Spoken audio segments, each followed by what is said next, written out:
দেশে গণতন্ত্র ও আইনের শাসন নিশ্চিতের জন্য গণতন্ত্রের সুষ্ঠু প্রয়োগ প্রয়োজন। ভিন্নমত থাকলেও রাষ্ট্রের স্বার্থে ফ্যাসিবাদ বিরোধী সকল রাজনৈতিক দলগুলোকে ঐক্যবদ্ধ থাকার আহ্বান জানিয়েছেন বিএনপির ভারপ্রাপ্ত চেয়ারম্যান তারেক রহমান। বুধবার রাজধানীর নয়াপল্টনে কেন্দ্রীয় কার্যালয়ে সামনে বিএনপির বিজয় শোভাযাত্রার আগে সংক্ষিপ্ত সমাবেশে তিনি এমন মন্তব্য করেন। জুলাই সনদ আর নির্বাচনের ঘোষণাকে স্বাগত জানিয়ে তিনি বলেন, এর জন্য অপেক্ষা করতে হয়েছে দীর্ঘ ১.৫ দশক। এই যাত্রা সহজ নয় মন্তব্য করে গণতন্ত্রকামী প্রতিটি মানুষকে সতর্ক থাকার আহ্বান জানান তিনি। আর নির্বাচনের তারিখ দ্রুত ঘোষণা হবে বলে আশা প্রকাশ করেন দলের মহাসচিব। বলেন, সংস্কারের মধ্য দিয়ে বাস্তবায়িত হবে বিএনপির ৩১ দফা।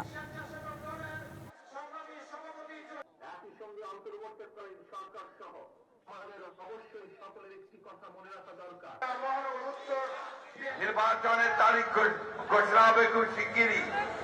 আমাদের নতুন জুলাই ঘোষণাপত্র হয়েছে। সংস্কার আমাদের চেয়ারম্যান তারেক রহমান সাহেবের যে দৃষ্টিভঙ্গি ৩১ দফা, সেই ৩১ দফার বাস্তবায়িত হতে চলেছে সংস্কারের মধ্যে দিয়ে। বিভিন্ন ইস্যুতে আমাদের মধ্যে ভিন্ন ভিন্ন মতভেদ থাকবে, কিন্তু সেই ভিন্ন মত নিরসনে আলোচনা হবে। তবে জাতীয় ইস্যুতে গণতন্ত্রের পক্ষে রাজনৈতিক দলগুলোর মধ্যে যাতে মুখ দেখাদেখি বন্ধ না হয়, সেই লক্ষ্যে জাতীয় স্বার্থে আমাদের সকলকে ঐক্যবদ্ধ থাকা প্রয়োজন।